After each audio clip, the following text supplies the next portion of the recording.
we are beginning to see very many young Nigerians coming down with hypertension. I'm talking young, like 21, 22, 23, even early 30s.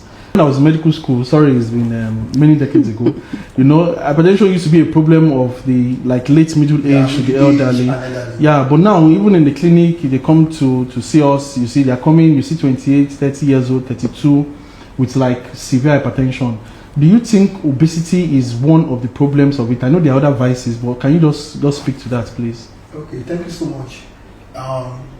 Apart from obesity, there are other causes of hypertension in the young. Mm-hmm. But I think obesity is an increasing pandemic, especially in our world, because of, you see, in the developing countries, they now embrace what is done in the Western world. For example, consumption of processed foods is becoming an increasing thing in our society. Yeah. People don't eat good meal anymore. They go for processed food. Yeah, like it's a status thing. Yeah. Like shawarma and pizza. It's a status thing. Yes. So, and again, apart from that, the genetic factor also comes into play. So the genetic factor plus the social world that you eat processed food and all. So please talk about this genetic factor. Do you mean that blacks or women or men, or I don't know, what do you mean by genetics that predisposes us to having incidence of hypertension more in the young than others? So in the young, generally there's an enzyme that the fat cells in the body produce called leptin. So it is seen that blacks have this leptin resistance in them, and if you now add these environmental factors of processed food, less exercising, alcohol consumption, that is now increasing the obesity pandemic in the developing world. Why in the developed world? Because they had that over centuries ago as their problem. They are now striving so hard to go away from processed food, try to do fruits and vegetables, while we are still enjoying the processed food that they do. So there's now this reverse paradigm shift. So they are getting away from the problem while we are jumping into the problem. And the problem of diet is something that is very, very, I don't know, now it is getting worse, because you know the image Nigerians have of enjoyment in quotes now is not eating a bawama anymore, yam. Yes. The image of enjoyment now is taking like shawarma pizza, you're taking boba tea, you're taking chocolate.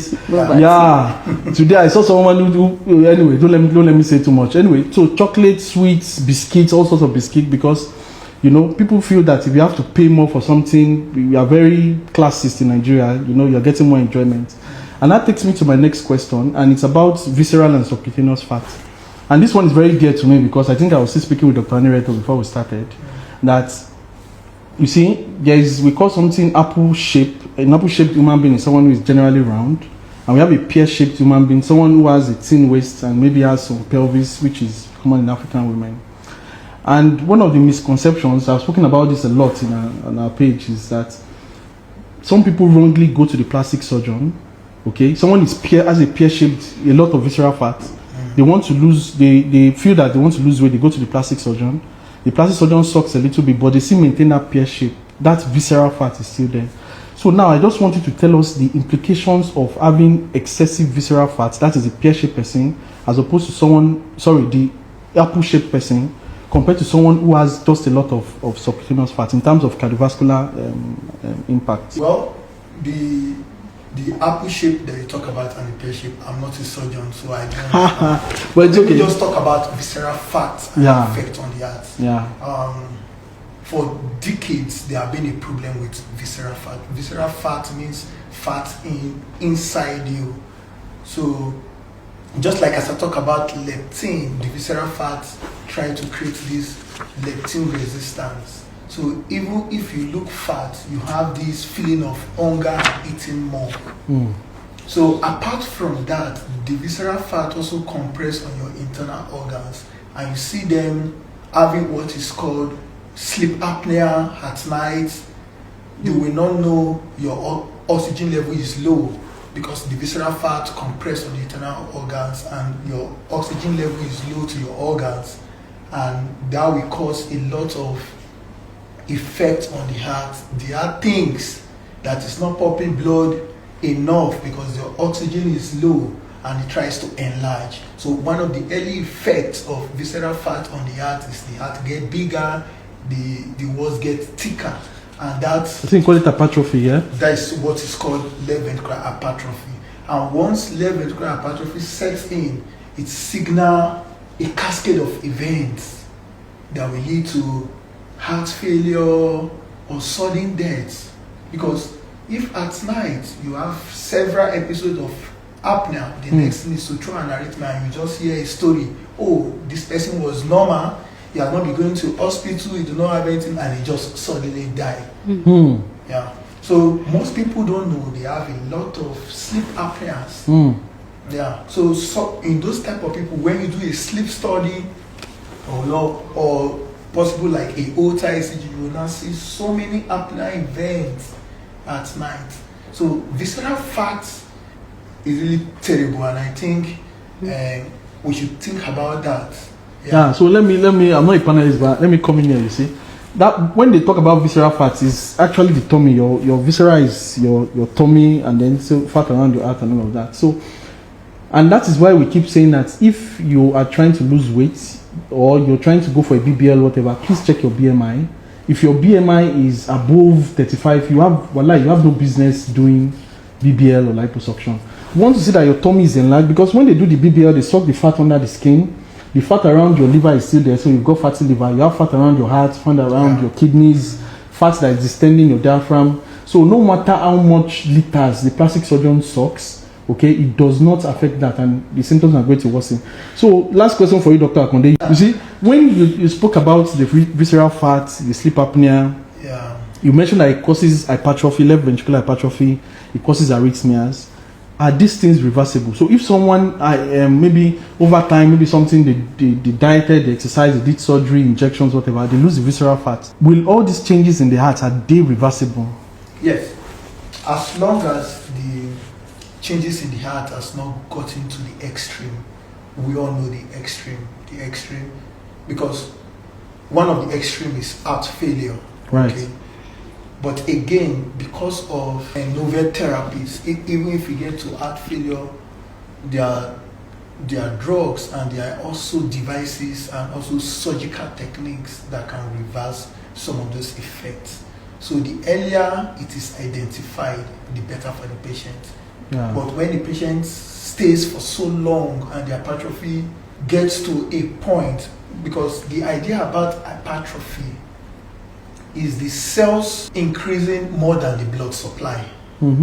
So one good thing about the cells of the heart is, even when they get short of blood supply, they try to do what is called hibernation.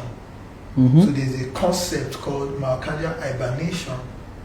So they hibernate and try to manage and try to give you signal, right, that we are short of blood supply. So the signal may just be easily tiredness, blah blah blah. So you need to act on time to reverse it. So surgical techniques to remove the visceral fat, as well as other things, exercise, just like Dr. Netua has streamed on that, we help to reverse. Because if those factors that led to that is removed, there's a concept, cardiac remodeling. So the heart remodels itself to the new environment. So early detection, early treatment is the goal in cardiology. Thank you so much, Dr. Akande. What other problems comes with obesity? Obesity is a package. It comes with a lot of things. But from the cardiology point of view, what other things are very important health problems associated with obesity? Okay, apart from the hypertension, as you said, obesity can also, just like I talk about the obstructive sleep apnea, so they can have respiratory problems because of obstruction of the airway. So the respiratory problem can link to what looks like an obstructive airway, and also what we call pulmonary hypertension. So they have a problem with the airway. also hypertension and the liver too, because I just want to go away from because there's excessive deposition of fat in the liver, so they can have liver issues, which can also lead to the end stage from hepatitis to also liver failure. Okay. Other things involved, they also have high cholesterol in the body, which could cause issues with the heart that is called coronary artery disease. They can have a blockage of the blood supply to the heart, and then the heart muscles die. The cholesterol can also block other blood supply everywhere in the body, so they can have kidney issues, they can have stroke, they can have other issues. They can even have issues with the adrenal glands. They can also have issues with the glands in the body, the pituitary and hypothalamus, because the control of whether you are hungry or not hungry comes from the hypothalamus. Correct. So if the excess cholesterol also goes there, it damages the hypothalamus that is even trying to control it. So it's a very huge problem apart from the cardiovascular angle. Right. Yeah. And then another thing is, what are the warning signs in an obese patient, for example? Many of them are asymptomatic. If they don't check their blood pressure, they will know they're hypertensive. But can you just list some warning signs? If someone begins to feel, if you're obese, if you have these signs, please either go and lose some weight or see a cardiologist ASAP. What warning signs will you say? So one of the early warning signs is early fatigability.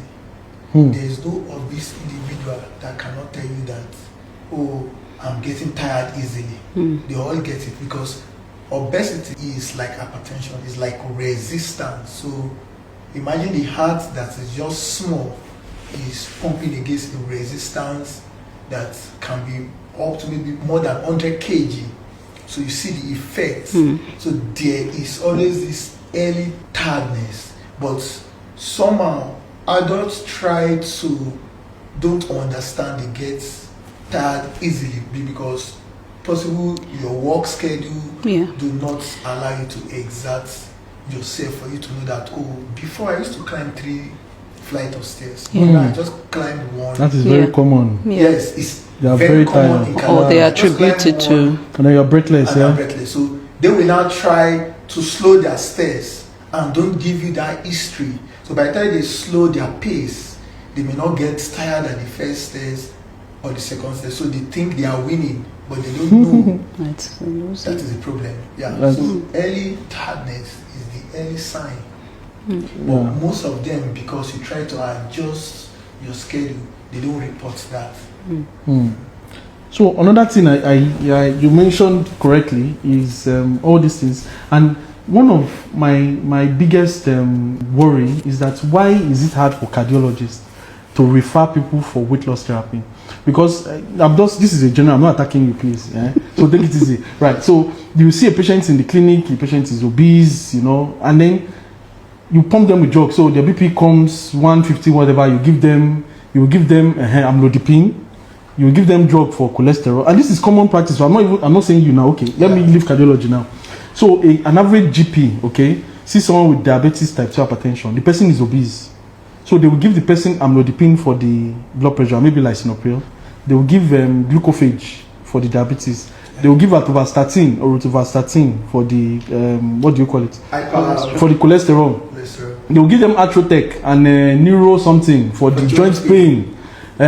Which other one again? So they pack all those drugs for them and tell them to use. So the person is a walking pharmacy, right? But everyone knows that if you can fix the obesity, there's a high chance that the hypertension, the cholesterol, the whatever things. So what do you think are the limiters for referral to bariatric surgery in your own practice? In our society, I think bariatric practice is most of the doctors around still practice the old technique. So I agree with you that there is this delay or there is this hesitancy in referring. Secondly, for we cardiologists, we get busy a lot. So most times in our clinic, obese people don't come. Obese people goes more to the endocrinologist. If you can trace your data where they've gone to the data and Google or Zempic, exactly, But they fail to understand that Ozempic is actually an anti-diabetic medication. It's just the side effect that is weight loss.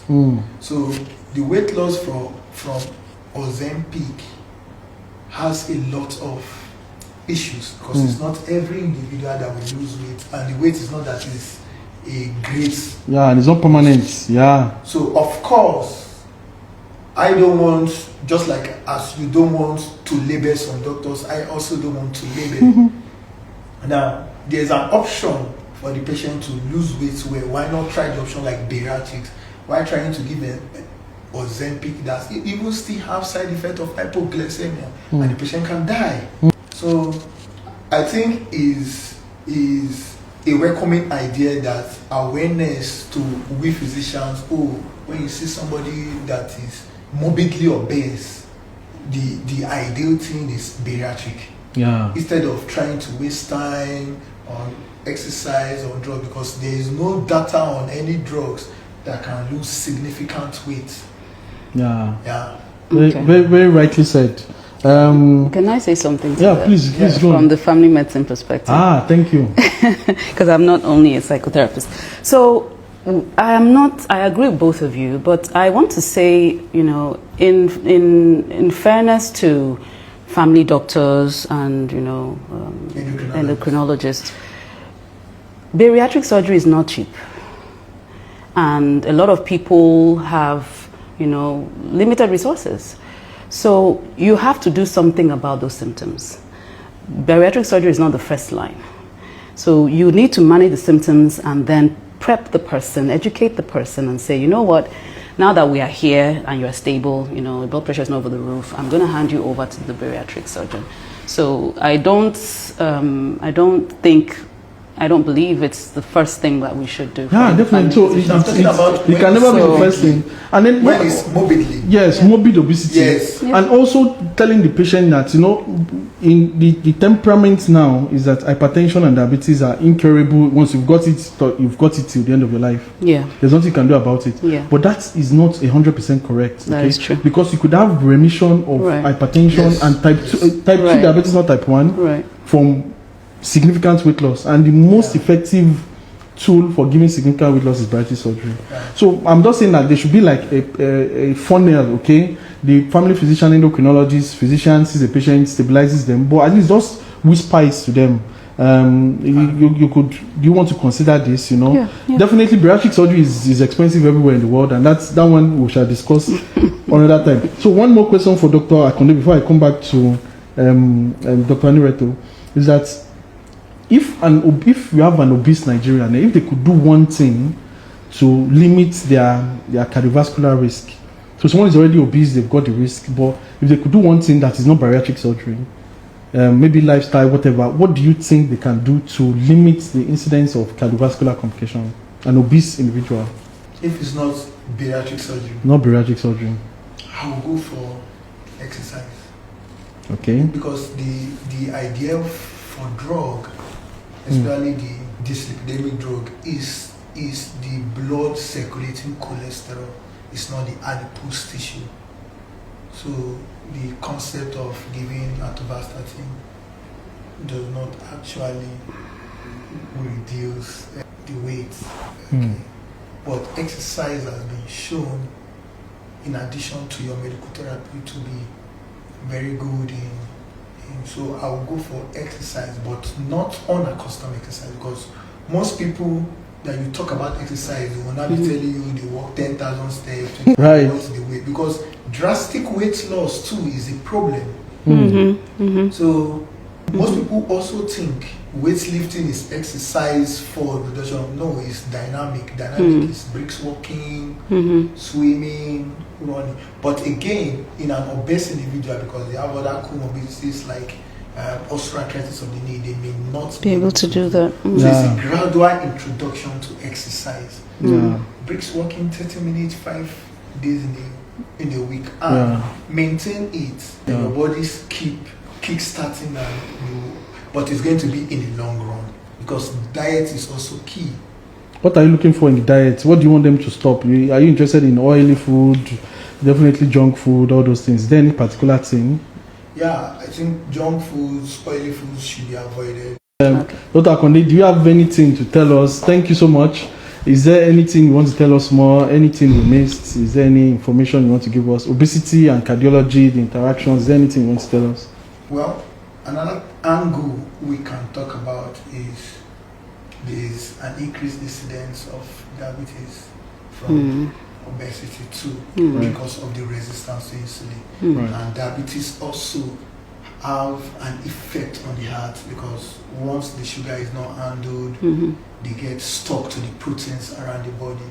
So they can get stuck to the arteries, even with the heart muscle itself, and cause what is called diabetic heart disease, which is another concept people don't know, because many people are always looking for hypertensive at this body, it's diabetic heart. So if someone has diabetes without hypertension, they still have a high risk of cardiovascular events? Yes, because once the heart muscle is injured, there's a risk. Because, for example, if there's an electric current that is passing through here and someone short circuit it, there's An alternative. yes, there's an alternative route. So if the heart muscle is injured, because we all know the heart muscle is a center for electricity, so they are the normal circuit that passes through.